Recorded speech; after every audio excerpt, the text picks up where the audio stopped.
Bonjour à tous et bienvenue sur ma chaîne Passion Home Cinéma, Hi-Fi et Vinyle. Aujourd'hui, on va enfin y venir, on va parler de la platine vinyle, qui est quand même mon support préféré pour écouter la musique, même si on a des supports de très haute qualité maintenant avec le FLAC en dématérialisé ou l'ARS audio, sachant que quand même je préfère le côté mécanique et physique du vinyle, qui a une texture, qui a presque une âme, je dirais, qui est vraiment un support que j'aime beaucoup.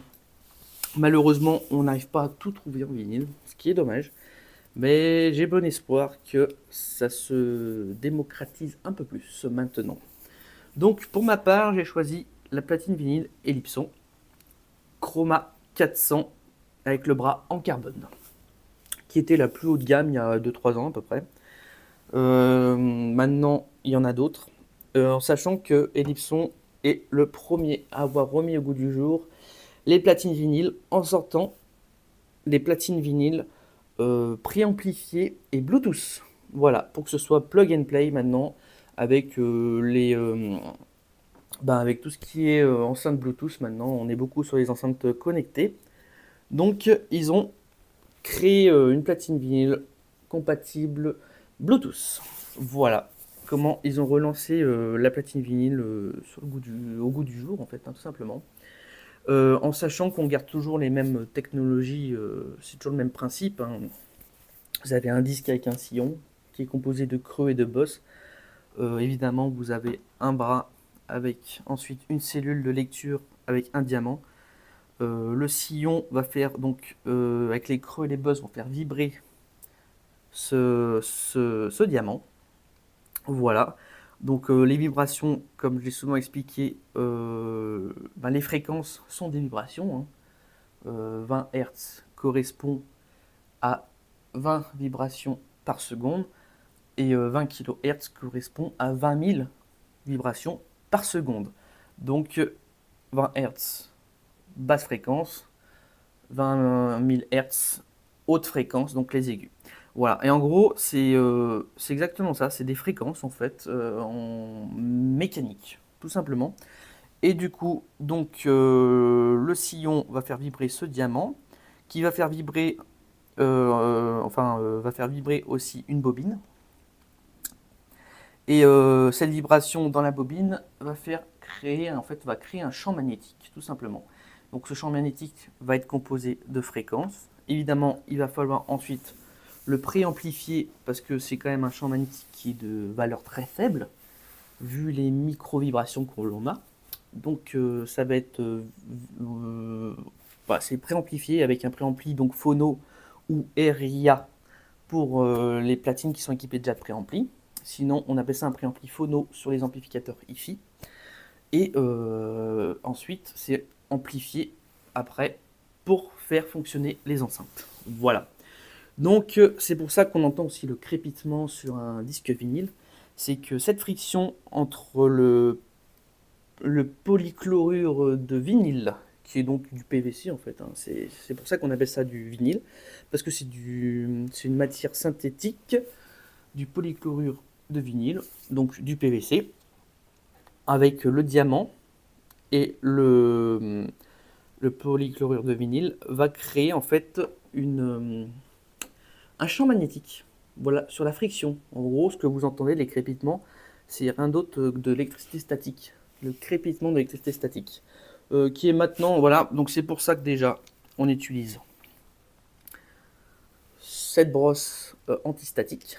Voilà, qui permet de limiter l'attraction de l'électricité statique entre le disque et la tête de lecture, je vais y arriver, hein.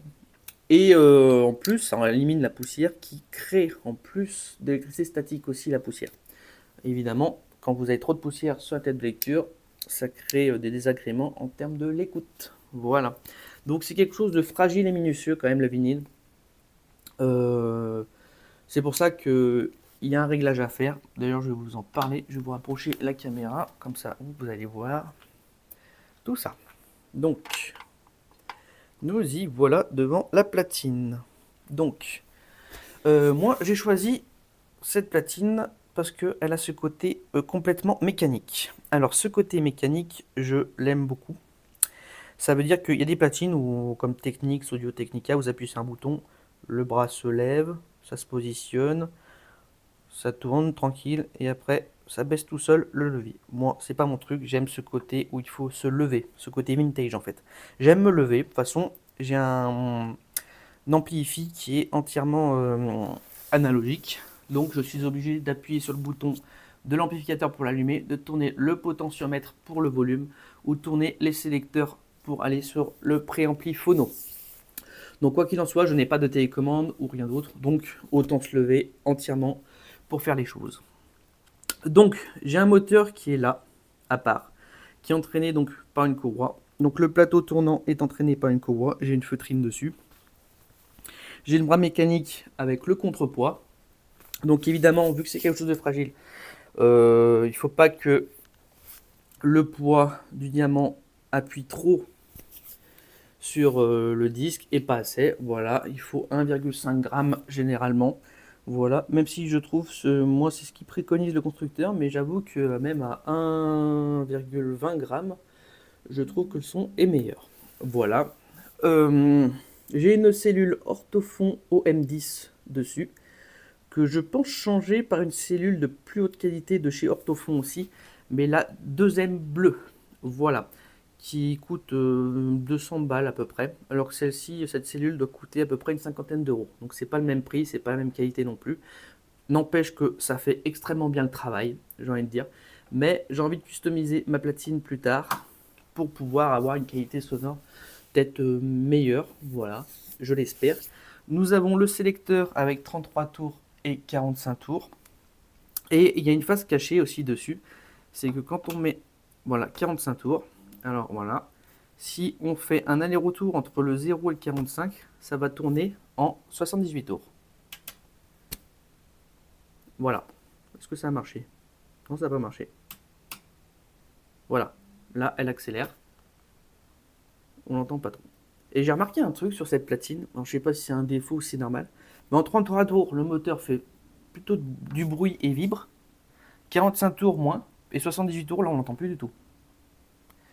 Donc, c'est assez spécial. Voilà. Et j'aime bien cet entraînement avec la courroie. Ça me rappelle ma moto, qui est donc un custom, donc forcément qui est aussi un entraînement de transmission par courroie. Voilà. Le poids d'origine qu'ils nous mettent sur ces cellules, c'était ça. Voilà, c'est un petit poids tout pourri. Moi, j'ai acheté ce poids-là pour vraiment, voilà, 500 grammes pour que ça plaque vraiment le vinyle sur le plateau.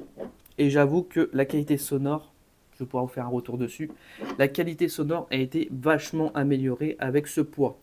Je n'ai plus cet effet de vague à l'écoute des fois quand les vinyles ne sont pas tout à fait plats par rapport à ça avant. Donc je trouve que oui, il y a une qualité sonore qui s'est améliorée avec ce poids là. Voilà, que avec le poids d'origine. Évidemment, quand on met un vinyle, on nettoie bien le vinyle avant avec la brosse antistatique, parce que l'électricité statique est le pire ennemi des platines, enfin des disques vinyles, étant donné que ça crée donc des crépitements au niveau de l'écoute. Bon, après ça donne du charme aussi, j'ai envie de dire. Donc voilà. Et je crois que j'ai à peu près tout dit. C'est déjà pas mal. Donc voilà pour cette vidéo de la platine vinyle, qui a aussi des réglages très minutieux. Voilà, il faut faire attention, là on a un petit réglage avec un élastique qui évite en fait que le bras tire trop à gauche ou trop à droite. Il faut vraiment trouver le juste milieu. C'est vraiment quelque chose de très minutieux le vinyle. Les réglages peuvent être casse-tête, j'ai envie de dire, mais sont essentiels à une bonne écoute. Et une fois qu'on a trouvé le réglage parfait, autant vous dire que c'est que du bonheur à écouter. Voilà. Donc sur ce, je vais vous laisser sur cette vidéo de platine vinyle. Ça faisait longtemps que je voulais en parler. J'espère que j'ai tout dit. Si j'ai pas tout dit, je ferai peut-être une petite vidéo rappel, voilà. En tout cas, j'en suis très content de cette platine vinyle. Pour l'instant, je ne compte pas la changer. Peut-être juste changer la cellule pour améliorer l'écoute. Voilà. Il y a des modèles qui sont beaucoup moins chers. Hein, je Je crois qu'il y a la Omega aussi 200 qui est pas mal, qui est le modèle au-dessous. Voilà, il y a aussi la Chroma 200 aussi, je crois. Voilà.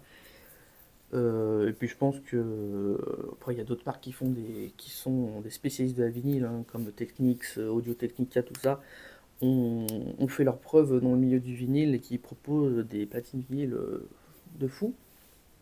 Moi j'ai préféré rester en cohérence avec mon installation donc chez Lipson et j'en suis extrêmement heureux. Voilà. Sur ce, je vais vous laisser sur cette vidéo. Donc n'oubliez pas, visionnez, écoutez, mais surtout n'oubliez pas de kiffer, c'est hyper important. Allez, salut les amis.